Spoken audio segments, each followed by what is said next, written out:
अस्सलाम वालेकुम, welcome back to another video. ये वीडियो काफ़ी स्टूडेंट्स को बोरिंग लगेगी but it is very helpful now और लेटर जो अब्रॉड जाना चाहता है। आज मैंने एक पोस्ट देखी, एक स्टूडेंट हमारा पाकिस्तानी भाई, ही नीड्स टू पे हिज फीस। उसने अपनी फ़ीस भरनी है around 8000 AUD Australian dollars, Pakistani 10 से 11 लाख रुपए। ठीक है, अब वो परेशानी की हालत में उसने फेसबुक पे स्टेटस डाला है कि भाई कोई हेल्प कर सकता है, कोई ऑथेंटिक सोर्स बताने में। और मज़े की बात यह है भाई हाजिर, हमारा एक दोस्त था, अभी पिछले महीने की बात है, उसके साथ भी सेम यही सीन था। उसको भी अपनी ऑस्ट्रेलिया में फ़ीस भरनी थी और उसको भरनी भी ज़्यादा थी, अराउंड 12 to 13,000 डॉलर्स। तो उसका साथ साथ हम ख्वार हुए। जब हम ख्वार हुए तो वो जो उसने नॉलेज गेन की वो हमने नॉलेज गेन की, और वही नॉलेज हम आपको देंगे कि भाई कौन सी ऐसी ऑथेंटिक सोर्स है जो कि हम पाकिस्तान से पैसे उठा के ऑस्ट्रेलिया या कहीं पे भी ओवरसीज़ अपनी फ़ीस पे कर सकें।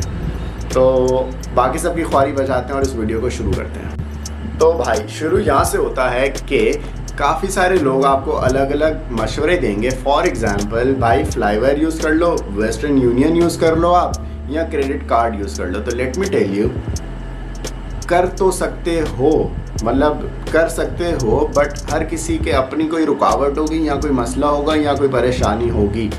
फॉर एग्ज़ाम्पल अगर आप क्रेडिट कार्ड यूज़ करते हो तो आप फ़ीस पे कर सकते हो, लेकिन लिमिट है कि आप क्रेडिट कार्ड के थ्रू पाकिस्तान से ऑस्ट्रेलिया या कहीं पे भी ओवरसीज़ अराउंड कोई एक स्पेसिफिक अमाउंट है, उससे ज़्यादा आप पे नहीं कर सकते। ठीक है, अगर आपने जनरली पैसे भेजने हैं बाहर। वेस्टर्न यूनियन का भी यही सीन है, उनका भी एक लिमिट होती है कि भाई आप इतना अमाउंट भेज सकते हो। वो लोग आपकी फ़ीस पे कर देंगे, लेकिन वो बोलेंगे कि अगर आपकी अमाउंट बढ़ी है तो हम उसको आधी पहले भेजेंगे, आधी बाद में भेजेंगे। इससे नुकसान नहीं होता भाई, सेटिस्फैक्शन नहीं होती है। बंदा सोचेगा यार मेरी आधी फ़ीस अलग जाएगी, आधी फ़ीस अलग जाएगी, पता नहीं उनके पास सही जाके उनको समझ भी आएगी या नहीं आएगी। तो ये आधा के चक्कर में जो है ना बहुत मेंटल पीस ख़राब हो जाती है कि भाई अब हम किस पे ट्रस्ट करें, कैसे भरोसा करें। लेकिन पाकिस्तान की गवर्नमेंट ने एक ऑफिशियल मेथड रखा हुआ है जिसके थ्रू हम पाकिस्तान से पैसा बाहर भेज सकते हैं। जो ऑफिशियल मेथड है, देखें भाई, पाकिस्तान से बाहर हम लोग, ये ऑफिशियल बातें हैं जो कि मैं कर रहा हूँ, अपनी तरफ से नहीं कर रहा। पाकिस्तान के बाहर हम लोग 3 वजह से पैसा भेज सकते हैं, unlimited, no restriction to the limit, जितना मर्ज़ी आपको भेजना है किसी मकसद के लिए। नंबर 1 मेडिकल, अगर कोई मेडिकल इशू है तो हम गवर्नमेंट को बताएंगे, बैंक को, कि भाई हमारा मेडिकल कंसर्न है जिसकी वजह से हम पैसा भेजना चाहते हैं, जितना मर्जी, नो वरीज।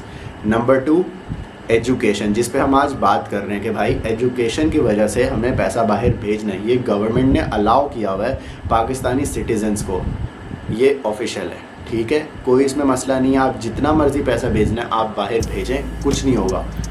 थर्ड मेथड मैं भूल गया तीसरा वजह मैं भूल गया हूँ, तो उससे हमारा कंसर्न ही नहीं है। हम आज एजुकेशन की बात कर रहे हैं, that is the second reason हम पाकिस्तान से बाहर पैसा भेज सकते हैं। तो अब एक स्टूडेंट है और उसके पेरेंट के अकाउंट में भाई पैसे होने चाहिए। फॉर एग्जांपल स्टूडेंट है A, उसका पेरेंट का नाम है B, तो पर्सन B के अकाउंट में पैसा होना चाहिए। फॉर एग्जांपल 10 लाख आपको भेजना, तो 10 लाख पेरेंट के अकाउंट में होगा। फिर जिस पेरेंट का कार्ड जिस ब्रांच पे बना होगा, फॉर एग्जांपल आपके पेरेंट की जो कार्ड है जिधर से उसने अपना बैंक का कार्ड इशू करवाया था वो बहरिया टाउन में है, तो उसको कराची से बहरिया टाउन जाना होगा पेरेंट ब्रांच में, और किसी ब्रांच में काम नहीं होगा। आपको पेरेंट ब्रांच जाना है, आपने जाके उनको बोलना है कि भाई जान भाई जान, मुझे अपनी फ़ीस भरनी है और मेरी फ़ीस है तकरीबन 10 lakh Pakistani rupees, 8000 Australian dollars. मैं बहुत परेशान हूँ, मुझे इस मसले का हल दो। वो आपको बोलेगा बेटा आपने घबराना नहीं है, आपके वो एक रेमिटेंस का फॉर्म देगा, और एक फॉर्म R होता है या फॉर्म C होता है, वो एक गवर्नमेंट का फॉर्म होता है। कोई उसमें परेशानी की बात नहीं है कि टैक्स फाइल नहीं है, ये कोई परेशानी की बात नहीं है, वो सिर्फ एक फॉर्म है कि भाई हम पैसा एजुकेशनल पर्पज़ के लिए बाहर भेज रहे हैं। रेमिटेंस फॉर्म पे आपने अपने अकाउंट की डिटेल्स भरनी है और जिस एजुकेशनल इंस्टीट्यूट को पैसा भेजना है उसकी डिटेल्स भरनी है। ठीक है, अब जिस एजुकेशन इंस्टीट्यूट के आपने डिटेल्स भरी हैं वो आपको एक रेफरेंस आईडी देंगे, वो फॉर्म के ऊपर रेफरेंस आईडी आपने मेंशन कर देनी है ताकि सही जगह पैसा जाए। ये सीन है। इसके बाद कोई मसले की बात नहीं है भाई, दुआ मांगो कि भाई सही जगह पैसा चला जाए, इंशाल्लाह सही जगह पैसा जाएगा। 3 से 4 दिन लगेंगे मैक्सिमम, 2 दिन में हो जाता है प्रोसेस, लेकिन टेंशन ना हो तो 3 से 4 दिन रख लो। 3 से 4 दिन में आपका ये काम मुकम्मल हो जाएगा। अब this was the advice which I could give you all. अगर आप लोग सुन लेते हो तो बहुत ज़बरदस्त सीन है, और अगर नहीं सुनते तो आप बाकी सारी जगह से ख्वार हो जाओ जैसे मैं और मेरा दोस्त हुए थे। इन दी एंड हम इस सोल्यूशन पे आए, and I am damn sure आप सारी जगह से घूम फिर के आएंगे और इस सोल्यूशन पे रुकेंगे। ठीक है भाई, अगर आपको इस वीडियो में कुछ भी अच्छा लगा और if you think this video is helpful, comment down below and let me all know कि आप लोगों को ये वीडियो अच्छी लगी है। And please do not forget to subscribe. I love you all, अपना ख्याल रखिएगा। अल्लाह हाफ़िज़।